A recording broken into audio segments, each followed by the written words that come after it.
इस मई दिवस को अंतर्राष्ट्रीय मजदूर वर्ग के एक त्यौहार के रूप में मनाते हैं।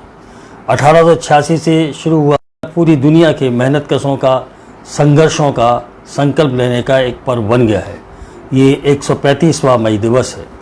इस मई दिवस की पृष्ठभूमि में जहाँ दुनिया के अंदर भीषण मंदी का दौर था, वहीं कोरोना ने आकर हालात को और ज़्यादा जटिल बना दिया है। जैसा आप जानते हैं कि इस कोरोना की महामारी ने अभी तक 32 लाख लोगों को संक्रमित कर किया है। 2 लाख से ज़्यादा मौत हुई हैं। कोरोना वायरस के चलते जो हालात बने हैं, उनके संदर्भ में हमें इस कि जो लोग मारे गए हैं उनके प्रति हमारी जो संक्रमित भी हमारी संवेदनाएं हैं और उनके प्रति हमारी शुभकामनाएं हैं कि वे आने वाले समय में स्वस्थ होकर निकलेंगे। और बाकी हम तमाम सारे जो लोग हैं, उन लोगों से ये सलाह है कि कोरोना से अब बचाव के लिए अपने आप रखें। इस महामारी ने दिखा दिया है के अंदर इस महामारी से मुकाबला करने में मेहनतकश आवाम जो फ्रंट लाइन पर लड़ रहे हैं, वो डॉक्टर्स, वार्ड बॉय, स्वास्थ्यकर्मी, हमारे देश में उन स्वास्थ्यकर्मियों में आशा, सहयोगिनी, आंगनवाड़ी कार्यकर्ताएं भी शामिल हैं, जिन्हें न तो वेतन मिलता दी जाती। और इस फ्रंट लाइन पर लड़ने वाले तमाम सारे लोगों ने खतरे में डाला समाज को बचाने के लिए।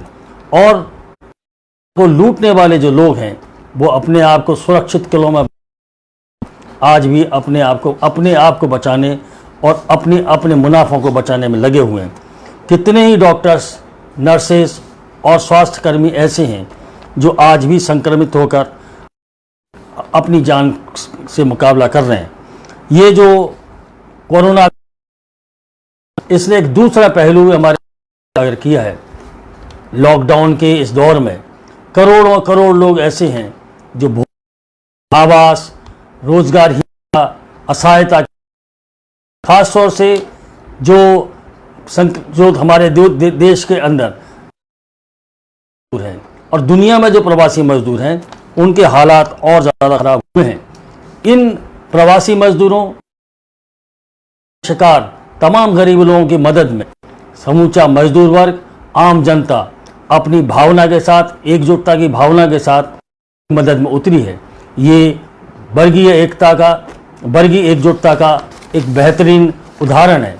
ये हमें इस बात पर गर्व है कि मजदूर वर्ग के साथी होने के नाते, मजदूर वर्ग का हिस्सा होने के नाते, ये जो मजदूर वर्ग की जो भूमिका है, उसने दिखा दिया है कि न सिर्फ संकट के दौर में वो आम लोगों के साथ एकजुटता व्यक्त करते हैं, बल्कि आने वाले समय में इस महामारी को मुकाबला करने में भी वो आगे आएंगे। शिकागो शहर में 1 मई को मजदूरों ने विराट हड़ताल की और उस हड़ताल के बाद एक विराट रैली हुई। 3 मई को हड़ताल तक जारी थी। हड़ताली मजदूरों की एक सभा हुई। सभा शांतिपूर्ण तरीके से जारी थी। तभी वहाँ के उद्योगपतियों के इशारे पर वहाँ की पुलिस ने हमला बोला और उस हमले में 4 मजदूर साथी की जान चली गई। इसके विरोध में 4 तारीख को जब वो आंदोलन कर रहे थे, प्रतिवाद रैली कर रहे थे, विस्फोट कराया और उस बम के विस्फोट के बाद तमाम सारे मजदूर नेताओं पर मुकदमे चले। 4 मजदूर साथियों को फांसी की सज़ा दी गई और उस फांसी की सज़ा के समय, फांसी पर चढ़ते समय अगस्त स्पाइस, एक मजदूरों के बेहतरीन नेता, उन्होंने कहा था कि जिस आवाज़ को आज आप चुप कर रहे हैं, एक दिन वो आएगा कि हमारी चुप्पी और बड़े विस्फोट में प्रदर्शित होगी। और यही स्थिति आज हम सब देख रहे हैं। यही हालात आज पूरी दुनिया के अंदर मजदूरों की आवाज़ के रूप में हमारे सामने हैं। 8 घंटे के कार्य दिवस का ये संघर्ष मजदूरों की मुक्ति के संघर्ष की बुनियाद बनी और इसलिए इसको एक राजवंश में तब्दील करने के लिए 1901 में जो रूस के मजदूरों का एक राजनीतिक अखबार था इस्क्रा, उसमें कॉमरेड लेनिन ने लिखा था कि अब मजदूरों को मई दिवस पर 8 घंटे के कार्य दिवस के साथ सामाजिक और राजनीतिक आज़ादी की लड़ाई भी छेड़नी होगी और रूस के अंदर जो जार है उस जार की तानाशाही को पलटकर इस संघर्ष को राजनीतिक संघर्ष के रूप में तब्दील करना होगा। और तब से ये संघर्ष एक राजनीतिक संघर्ष के रूप में, मजदूरों की मुक्ति के आंदोलन के रूप में धीरे धीरे सने सने अपनी शक्ल लेता गया। और 1917 में आकर दुनिया के अंदर पहले लगातार मजदूरों की राजनीतिक एकता, मजदूरों की राजनीतिक चेतना की भावना, वर्ग संघर्ष की तीव्रता, इसके आधार दुनिया के इतिहास में मजदूर वर्ग ने अपना हस्तक्षेप को आगे बढ़ाया। द्वितीय विश्व युद्ध के दौरान तमाम सारे मजदूर वर्ग की ताकतों ने ही हिटलर जैसे तानाशाह फासिस्ट को पराजित करने में अपनी बड़ी भूमिका अदा की, पूरी दुनिया को फांसीवाद से बचाया। पूरी दुनिया के अंदर उपनिवेशवाद के खिलाफ संघर्षों में मजदूर वर्ग ने बेहतरीन भूमिका अदा की। हिंदुस्तान के मजदूर वर्ग ने भी हमारे देश की आज़ादी की लड़ाई में अपनी भूमिका अदा की और ये संघर्ष लगातार आगे बढ़ता गया। तो 8 घंटे के कार्य दिवस से शुरू हुआ ये संघर्ष सने सने पूरी दुनिया के अंदर समाजवादी व्यवस्था के निर्माण की ओर अग्रसर हुआ। और यही हमारी मई दिवस की गौरवशाली, क्रांतिकारी और समाजवादी धारा की परंपरा है। इसी परंपरा के तहत आज हमारे देश के अंदर हम तमाम सारे साथी मिलकर मई दिवस की इस परंपरा को आगे बढ़ाने का संकल्प लेते हैं और हमारे देश के अंदर मजदूर वर्ग के आंदोलन को नई दिशा की ओर ले जाते हैं। सीटू की स्थापना 1970 में हुई। उस स्थापना के समय हमने अपने उद्देश्य, उसमें हमने लिखा कि हम अपने देश के अंदर मजदूरों की लामबंदी करेंगे, उनके रोज़मर्रा के आर्थिक संघर्षों के साथ साथ पूरे देश के अंदर उत्पादन के साधनों का समाजवादी रूपांतरण के लिए भी हमारा मकसद होगा। और इसलिए हम एक अपने घोषित मकसद के साथ मजदूर वर्ग के आंदोलन को समाजवाद की दिशा की ओर आगे बढ़ा रहे हैं। और इस मई दिवस पर हमें संकल्प लेना है कि 8 घंटे के कार्य दिवस को पर जो का मुकाबला करेंगे, निज़ाम जो बेहद आक्रामक और बर्बर रूप में हमारे सामने है, उसके खिलाफ अपने संघर्ष को आगे बढ़ाएंगे। कोरोना की जो महामारी है, उस महामारी से मुकाबला करने के लिए हम तमाम सारे लोगों को एकजुट करेंगे और आगे बढ़ाएंगे। आप जानते हैं कि कोरोना की जो महामारी है, उसने एक ऐसी दर्दनाक तस्वीर सतह पर ला दी है जिसे पिछले 20-25 वर्षों से उदारीकरण के दौर में भूमंडलीकरण, उदारीकरण, निजीकरण के नुस्खे के साथ बाजारवाद, उपभोक्तावाद की जो संस्कृति पैदा की गई, विकास की जो अवधारणाएं बनाई गई, तो मजदूरों के, आम जनता के, मुफलिसी के, बेरोजगारी के दर्दनाक जो नीचे छुपा दिए थे। अपने प्रचार तंत्र, अपने प्रशासनिक तंत्र, अपने नीति तंत्र के आधार पर तमाम सारे मेहनत कशों की आवाज़ को कुंद करने और धीरे धीरे शांत करने की उन्होंने साजिश की। लेकिन इस कोरोना की महामारी ने, जब ये लॉकडाउन की अवस्था पैदा हुई, तो पूरी दुनिया में एक अलग किस्म की तस्वीर सामने आई। हर दुनिया का कोई भी कोना हो जहाँ भी पूंजीवादी हुकूमतें हैं, उन पूंजीवादी हुकूमतों में एक अलग किस्म की तस्वीर दिखी।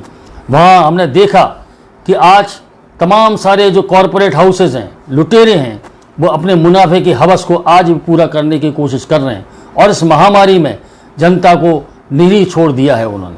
हमारे दुनिया के अंदर हम देख रहे हैं कि पूरी दुनिया में जहाँ भी कोरोना के वायरस का मुकाबला करने की कोशिश की जा रही है, तो मजदूर वर्ग, मेहनतकश आम लोगों को ज़िंदगी को तबाह कर दिया गया है। उन्हें न खाने का इंतज़ाम है, न उनके रहने का इंतज़ाम है, न उनके स्वास्थ्य की रक्षा का व्यवस्था है। और पूंजीवादी निज़ाम अपने आप को बचाने के लिए इन मजदूर वर्ग पर हमला बोल रही। आप जानते हैं कि दुनिया का सबसे शक्तिशाली देश अमेरिका है, जिसके पास असंख्य लड़ाकू विमान हैं, जिसके पास परमाणु हथियार हैं, जिसके पास इतने हथियारों का जखीरा है कि पूरी दुनिया में किसी भी कोने में जाकर अपनी शर्तों को थोपने के लिए उन देशों की बाहें मरोड़ता है। लेकिन ये देखा कि वो कोरोना की महामारी के से मुकाबला करने में न सिर्फ असफल साबित हुआ है, बल्कि अपनी जनता के बचाव में बिल्कुल ही वो बेपरवाह साबित हुआ है। हम जानते हैं कि आज अमेरिका के अंदर ये जो हालात पैदा हुए हैं, ये जो कोरोना की महामारी इतने विकराल रूप में, इतने आक्रामक रूप में और इतनी मारक रूप में जो हमको देख रहे हैं, उसका कारण है पूंजीवादी साम्राज्यवादी निज़ाम और उनकी नीतियाँ। अमेरिका पूरी दुनिया को तब में तानाशाही थोपने की ताकत रखता है, लेकिन चूंकि वहाँ पूंजीवादी निज़ाम है, क्योंकि वहाँ की नीतियाँ साम्राज्यवादी पूंजीवादी हैं।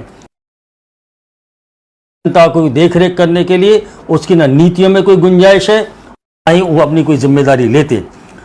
आज यही हालत फ्रांस की है, यही हालत ब्रिटेन की है, यही हालत जर्मनी की है, यही हालत स्पेन की है।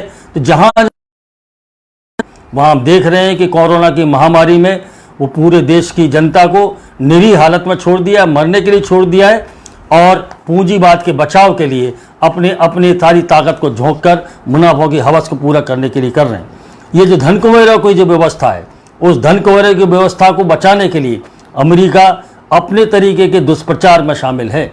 आप जानते हैं कि जहां अपनी असफलता को बचाने के लिए और चीन पर हमला बोलने की एक साजिश की है। दरअसल चीन के खिलाफ नहीं, बल्कि उस समाजवादी विचार के खिलाफ है जिस समाजवादी विचार से अमेरिका घबराता है। और उसने WHO, जिसने खुले तौर पर सच का बयान किया, जिसने चीन के अंदर वायरस का मुकाबला करने में जो सफलता उसने अर्जित की, जितनी तल्लीनता के साथ, जितनी तत्परता के साथ उसने कोरोना वायरस का मुकाबला किया और उसका नियंत्रित किया, उसकी भूमिका की जब उन्होंने पूरी दुनिया के सामने तस्वीर पेश की, तो अमेरिका ने उस पर आरोप लगाया कि WHO चीन की हिमायत कर रहा है। और इसके आधार पर WHO को भी उसने अमेरिका से जो सहायता मिलती थी, एक तरीके से पूरी दुनिया में WHO कोरोना करने में पूरी दुनिया के देशों की मदद कर रहा है। तो ये दिखाता है कि अमेरिकी साम्राज्यवाद का असली चेहरा का एक हिस्सा ये भी है कि वो ऐसे तमाम सारी संस्थाओं को भी कमज़ोर कर रहा है जो कोरोना महामारी से मुकाबला कर रहे हैं, लेकिन उसके राजनीतिक संदर्भों को, उसके राजनीतिक मकसदों को नकारते हैं। दूसरी ओर हम देखते हैं कि दुनिया के अंदर समाजवादी मुल्क हैं। क्यूबा एक छोटा सा समाजवादी मुल्क, जिसको लगातार अमेरिका ने घेराबंदी कर रखी है, जिस पर लगातार अमेरिका ने नाकेबंदी कर रखी है, जिस पर अमेरिका लगातार हमलावर है। उस छोटे से क्यूबा ने अपने देश के अंदर ऐसी स्वास्थ्य प्रणाली विकसित की है, इतने बेहतरीन डॉक्टर विकसित किए हैं कि जो न सिर्फ क्यूबा की जनता की हिफाजत कर रहे हैं, बल्कि समाजवादी विचार, मजदूर वर्ग के विचार, अंतर्राष्ट्रीय एकजुटता के विचार के आधार पर पूरी दुनिया के बीमारी को से मुकाबला करने के लिए डॉक्टर्स की, दवाओं की खेपों को पूरी दुनिया के अंदर भेज रहे हैं। ये एक समाजवादी विचारधारा का, एक समाजवादी व्यवस्था का, मजदूर वर्ग की व्यवस्था का एक अंतर्राष्ट्रीय जो भाईचारा है, अंतर्राष्ट्रीय जिम्मेदारी है, उसको दिखाता है। और एक और अमेरिकन साम्राज्यवादी देश आज की तारीख में भी पूरी दुनिया को अपनी धौंस पट्टी में लेकर उनके ऊपर हमलावर कार्रवाई कर रहा है। चाइना, चीन और खास मुकाबले के महत्वपूर्ण बातें कही जा रही हैं, चाहे जो भी परिस्थिति हो। लेकिन सबसे पहले जो चीन के अंदर वायरस का हमला हुआ, उस हमले ने का मुकाबला करने में चीन ने जिस तरीके से पूरे संसाधनों को जुटाकर पूरी जनता की हिफाजत में पूरी ताकत को जिस तरह की झोंक दिया, उससे ये साबित होता है कि समाजवादी विचार, समाजवादी व्यवस्था, उसके केंद्र में है मेहनतकश आम जनता, मजदूर वर्ग, और पूंजीवादी और साम्राज्यवादी निजाम के केंद्र में है कॉरपोरेट्स का मुनाफा, मुनाफे की हवस। इस दोनों ही तरीकों की व्यवस्थाओं को इस कोरोना की महामारी ने हमारे सामने ला दिया है। और हमारे देश की हालत है वो भी तो बड़ी दर्दनाक हैं। हम हुकूमत है वो आज की तारीख में हम जानते हैं, पार्टी की, मोदी की सरकार, जहां एक तरफ नंगे रूप से कॉरपोरेट परस्त आर्थिक नीतियों को लागू कर रही है और दूसरी तरफ अपने हिंदू राष्ट्र के सांप्रदायिक एजेंडे के आधार पर जनता को विभाजित करने की कोशिश कर रही। और इसलिए आज जिस तरीके के देश के अंदर हालात बना रहे हैं, उससे कोरोना की महामारी में लॉकडाउन के चलते करोड़ लोग अब बेसहारा की स्थिति में आ गए। बिना तैयारी के, बिना किसी सूचना के अचानक लॉकडाउन को घोषित करने से पूरी देश के अंदर खासतौर से मेहनतकश प्रवासी मजदूर, उनके हालात दर्दनाक हो गए। हम देख रहे हैं कि दो तरीके की तस्वीरें हमारे सामने आ रही कि एक तरफ करोड़ों लोग बेसहारा के रूप में जिन कारखानों में काम करते थे, औद्योगिक केंद्रों में काम करते थे, वहां उन्हें, जबकि खरबों के मुनाफे कमाने वाले कॉरपोरेट्स की जिम्मेदारी थी कि अपने मजदूरों की हिफाजत करें। हमारे देश की सरकार की जिम्मेदारी थी कि तमाम सारे लोग संसाधनों को जुटाकर इनकी हिफाजत करें। लेकिन हम क्या देख रहे हैं कि आज की तारीख में हमारे देश के अंदर जो स्थिति बनी, लोग 2-2 हजार चल के, अखबार में छपा है एक छोटी सी गाड़ी जिसमें पट्टा है, जिसमें दिव्यांग करते हैं 2000 किलोमीटर अपने घर के लिए वहां से। एक खबर छपी कि 7 महीने की गर्भवती महिला 2 साल की अपनी बेटी को कंधे पर रखकर 250 किलोमीटर की यात्रा करके अपने गांव पहुंची। एक और खबर छपी कि एक दिव्यांग अपनी वृद्धावस्था पेंशन निकालने के लिए, चूंकि वो वृद्धावस्था पेंशन का उसका पता अशोकनगर का था, तो उज्जैन से अपनी ट्राइसाइकिल पर अशोकनगर निकली। अशोकनगर में वो वृद्धावस्था की पेंशन उसने ली और वहाँ से फिर वो ट्राइसाइकिल पर वापस चली गई। कितने लोग आत्महत्या कर रहे हैं, रोज़ अखबारों में खबर छप रही है कि अपने बच्चों के भोजन की व्यवस्था न कर पाने के कारण तमाम सारे मेहनत कर मजदूर आत्महत्या के रास्ते पर जा रहे हैं। हम इस मई दिवस के अवसर पर उन तमाम सारे साथियों से आग्रह करना चाहते हैं, हताशा में इस तरीके कदम न उठाएं, बल्कि पूंजीवादी इस निजाम के खिलाफ संघर्ष में अपने आप समझें कि इस आत्महत्या रास्ता नहीं है, आज समाधान नहीं निकलेगा। और आज कोरोना की इस महामारी में हमारे देश के अंदर जो आंकड़े आ रहे हैं, आंकड़े आ रहे हैं, डरावने आंकड़े आ रहे हैं। हमारे देश के अंदर 15 करोड़ लोग आज अभी की स्थिति में लॉकडाउन के बाद 15 करोड़ लोगों का रोजगार जा चुका है। हमारे देश के अंदर तमाम सारे कल कारखाने अभी भी काम करने के लिए जद्दोजहद कर रहे हैं। लेकिन इसमें 2 तस्वीरें सामने आई। एक तस्वीर लॉकडाउन घोषणा के तुरंत बाद की, करोड़ों करोड़ मजदूरों को बेसहारा उन उद्योगपतियों ने छोड़ दिया, कोई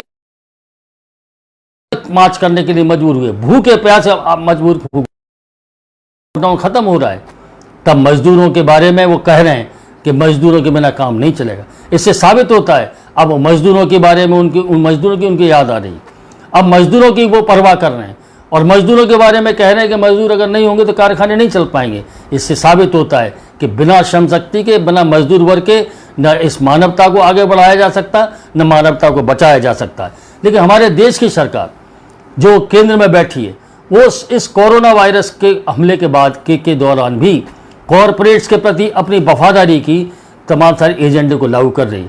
हमने सुना और देखा कि अभी पिछला बजट जो आया, उस बजट से लेकर आज तारीख तक उस बजट में दिए गए 2 लाख करोड़ का बैंक का कर्जा अपनी मर्जी से जानबूझकर नहीं चुकाया। उस 2 लाख करोड़ के कर्जे को उन्होंने माफ कर दिया। 5.5 लाख करोड़ का टैक्स जो इन पर लगा था, उस टैक्स को उन्होंने जमा नहीं किया।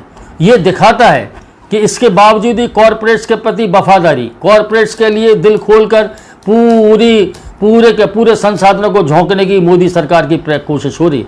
और दूसरी तरफ ट्रेड यूनियन से मांग की कि प्रत्येक मजदूर को, प्रत्येक गरीब परिवार को, जो 32 करोड़ के आसपास परिवार हैं, 7,500 रुपया महीना उन्हें कम से कम लॉकडाउन की अवधि में दिया जाए ताकि वो जिंदा रह सकें।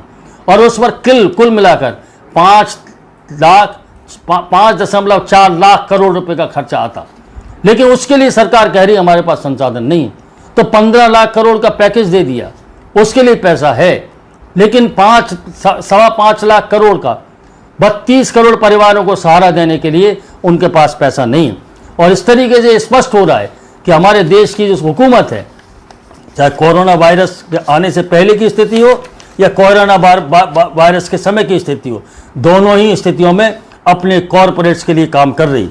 और आज अभी खबर छपी कि फिर से हमारे करिश्मा है,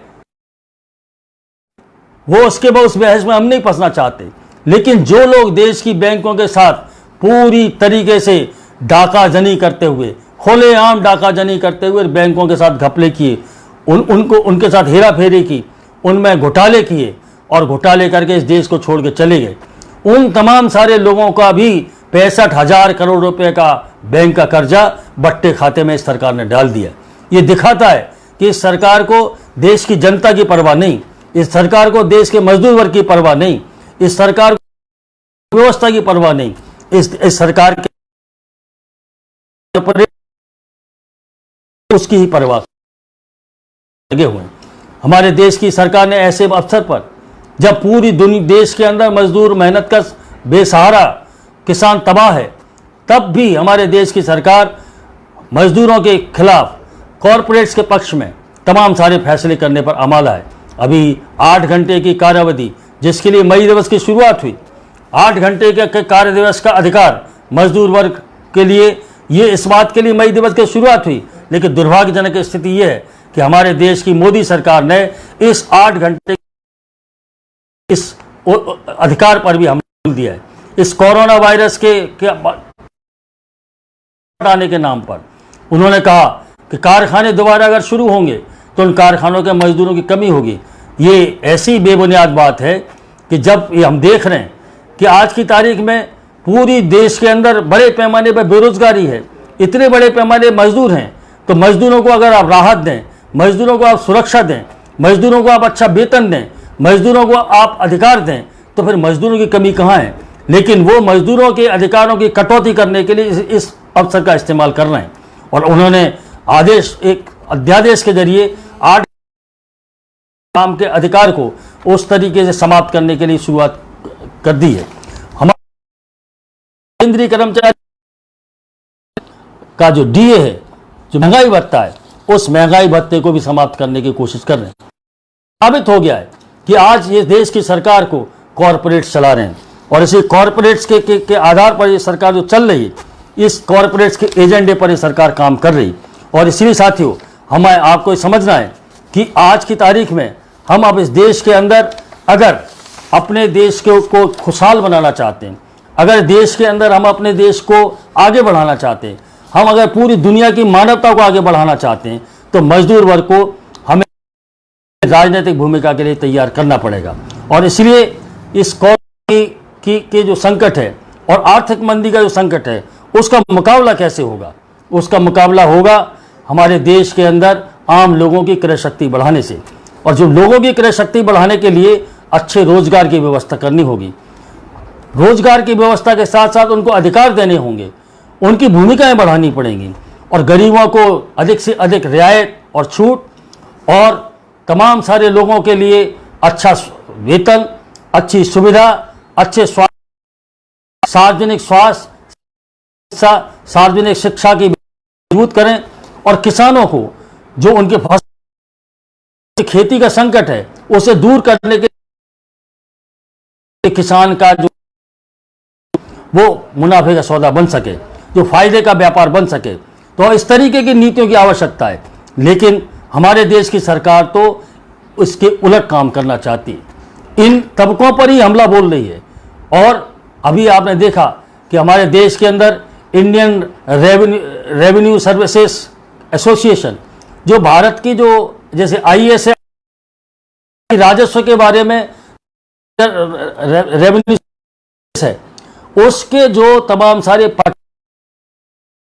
एक दस्तावेज तैयार, उन्होंने कहा कि अगर देश के अंदर इस कोरोना की महामारी को बचाना है, देश को बचाना है, तो फिर जो तमाम सारे जो अमीर हैं, उन अमीरों पर टैक्स लगाना चाहिए, अमीरों की पर ज़्यादा टैक्स और गरीबों को छूट।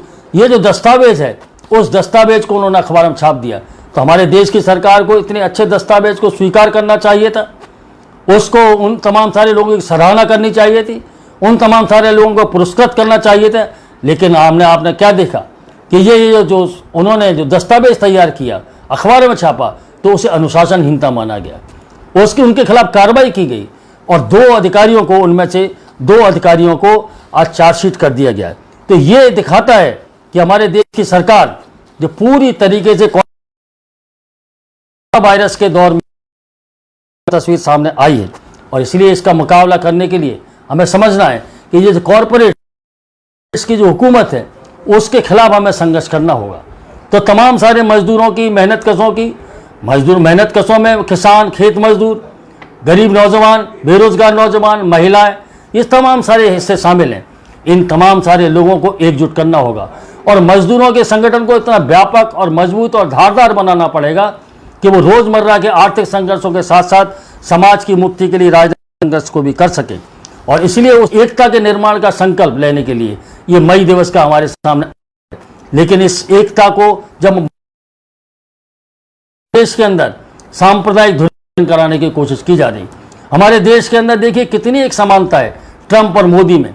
ट्रंप वह अपनी असफलता को छिपाने के लिए चाइनीज वायरस और चाइना पर आरोप लगाकर अपनी असफलता को छिपाना चाहता है, और हमारे देश के अंदर आरएसएस और मोदी की पूरी ब्रिगेड कोरोना वायरस के नाम पर किस तरीके से तबलीगी जमाती वायरस के रूप में इसको प्रचारित कर रही है और एक खास समुदाय के रूप के खिलाफ विशाला वातावरण बना रही है। इस विशाले वातावरण बनाने से हमारे देश की एकता कमजोर होगी, हमारे मजदूरों और मेहनतकशों की, और अंततः हमारा देश खतरे में पड़ जाएगा। उन्हें उनके कॉर्पोरेट्स की परवाह है, काम करने की परवाह है। और इसी साथियों, आज हमारे सामने ये दोहरी चुनौती है। एक तरफ कोरोना वायरस से निपटना है, मंदी के दौर में जो मजदूरों और आम जनता की जो बदहाली हो रही है उसका मुकाबला करना है, और साथ साथ उस मुकाबले के लिए एकता कायम करनी है। उस एकता को बचाने के लिए सांप्रदायिक विषैले वायरस से हमें बचना होगा। तो कोरोना वायरस से मुकाबला करना है हमको, और इस सांप्रदायिक वायरस से भी मुकाबला करना होगा हमको। और इसी साथियों, इस मई दिवस पर हम तमाम सारे लोगों को ये संकल्प लेना होगा कि आने वाले समय में हम अपनी एकता को मजबूत करने के लिए भाई, और जो मई दिवस परंपरा है कि मजदूर के आधार पर सामाजिक बदलाव की लड़ाई को न सिर्फ लड़ा जा सकता है बल्कि जीता जा सकता है। ये इतिहास इस बात का गवाह है कि जब जब मजदूर वर्ग ने एकजुट होकर अपनी एकता के आधार पर अपने संघर्ष को तेज किया है, अपनी सामाजिक राजनीतिक भूमिका निभाने की कोशिश की है, तब तक उसने कामयाबी हासिल की है।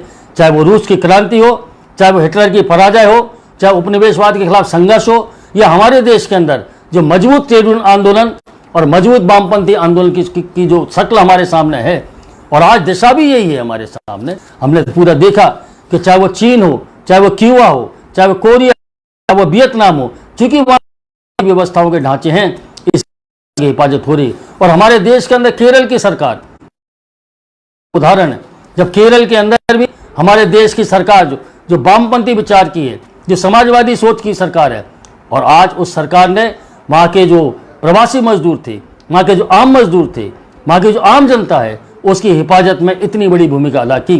प्रवासी मजदूरों को, एक प्रवासी मजदूर को उन्होंने तबाह नहीं होने दिया, परेशान नहीं होने दिया। तो ये खास इस मई दिवस के अवसर पर हमें दो तस्वीरें सामने दिख रही। एक तस्वीर है पूंजीवादी साम्राज्यवादी निजाम की, और एक तस्वीर है मजदूर वर्ग की विचारधारा, समाजवादी धारा की विचारधारा की। हमने ये जो आज चुनौती कोरोना वायरस की, उस कोरोना वायरस से जीवन को बचाना है, और पूंजीवादी साम्राज्यवादी ये महाकाय जो पिशाच है उसको भी उससे भी जीवन को बचाना है। तो इस चुनौती को स्वीकार करने का संकल्प लेने के लिए हमारे सामने मई दिवस है। तो हमें आज संकल्प लेना होगा कि हम अपने कार्यस्थलों पर, चाहे वो हम कारखाने में काम करते हो, चाहे हम असंगठित क्षेत्र के रूप में काम करते हो, चाहे मेहनतकशों के दूसरे रूप में हम काम करते हो, हमें अपने कार्यस्थलों पर रोजमर्रा की मांगों के लिए, सवालों के लिए मजदूरों को, मेहनतकशों को एकजुट करके संघर्ष को। लेकिन इस संघर्ष में हमें समझना होगा कि अगर हम सिर्फ संघर्ष आर्थिक मांगों के लिए और राजनीतिक रूप से अगर रहती है तो हमारी जिंदगी में कोई तब्दीली नहीं आ सकती। जब तक हम इन मुद्दों को नीति से, और नीति को राजनीति से उसके संबंध को नहीं समझेंगे, और जब तक नीतियों को तब्दील करने के लिए राजनीतिक लड़ाई लड़कर राजनीति को तब्दील करने की कोशिश नहीं करेंगे, तब तक ये संघर्ष अधूरा रह जाएगा। और इसे साथियों, इस मई दिवस पर हम आपसे आग्रह करना चाहते हैं कि आइए संकल्प लें कि आज हम कोरोना वायरस से अपने आप को बचाएंगे, और उसके लिए जरूरी जो मापदंड हैं, जो दिशा निर्देश हैं, कोरोना वायरस से मुकाबला करने के साथ साथ प्रयास कर रहे हैं, उसके साथ साथ देश के अंदर मजदूरों के अधिकारों, मेहनतकशों के अधिकारों, आम जनता की मुक्ति, आम जनता की खुशहाली के लिए भी हम संघर्ष को आगे बढ़ाएंगे। और इसलिए इस पूरे संघर्ष में हमें इस मई दिवस को, 1 मई को ये ऐसा मई दिवस है कि जिस दिन हम और आप सभाएं नहीं कर सकते, जिस दिन हम और आप अपनी रैलियां नहीं निकाल सकते, जिस दिन हम और आप सार्वजनिक रूप से कोरोना वायरस से मुकाबले के चलते हम सार्वजनिक रूप से अपने प्रदर्शन नहीं कर सकते, कोई बात नहीं, हम जहां हैं हम मेहनत कश वर्ग के हिस्सा हैं, हम मजदूर वर्ग के हिस्सा हैं। जिस मोहल्ले में, जिस कारखाने में, गांव में दिवस, मई दिवस के संकल्प को, मई दिवस के संदेश को हमको ले जाना। हमें याद रखना है कि व्यर्थ नहीं जाता है बोया हुआ पसीना, व्यर्थ नहीं जाता है बोया हुआ पसीना, अलबत्ता उगने में देर भले हो जाए, होगी एक न एक दिन सुनवाई श्रम की, मौजूदा युग में अंधेर भले हो जाए। और इसलिए साथियों, आपको निराशा की, हताशा की कोई गुंजाइश नहीं है। हमें पूरी उम्मीद के साथ, पूरे विश्वास के साथ, पूरी दुनिया के अनुभव को सामने रखते हुए और मई दिवस के क्रांतिकारी आंदोलन के अनुभव को दृष्टिगत रखते हुए ये सीखना है, समझना है कि 1886 से जो यात्रा शुरू हुई उसने इतनी लंबी लंबी छलांगें लगाते हुए इतनी बड़ी उपलब्धियां हासिल की हैं। आज इस हमले में हम निश्चित रूप से एक डिफेंसिव स्ट्रगल में हैं। हम निश्चित रूप से आज आक्रामक मुद्रा में जो कॉरपोरेट्स की सरकार है उसके दबाव में है, लेकिन ये कॉरपोरेट्स की हुकूमत न देश को बचा सकती, न मानवता को बचा सकती, न समाज को आगे बढ़ा सकती। ये साबित हो गया है। ये पूंजीवाद साम्राज्यवादी निजाम पूरी तरीके से असफल साबित हो गया, और बल्कि मानवता विरोधी। इसे मानवता को बचाना है तो करना होगा। आइए इस मजदूर दिवस पर, मई दिवस पर हम संकल्प लें कि आने वाले समय में हम इस पूरे समाज को, दुनिया की मानवता को बचाने के लिए मई दिवस की क्रांतिकारी परंपरा को आगे बढ़ाएंगे। मई दिवस जिंदाबाद, मजदूर एकता जिंदाबाद, समाजवाद जिंदाबाद, पूंजीवाद मुर्दाबाद। आइए सब मिलकर कोरोना को हराए और कोरोना के साथ साथ पैशाचिक साम्राज्यवादी व्यवस्था को भी पराजित करने के लिए आगे बढ़े। धन्यवाद। इनकलाब जिंदाबाद।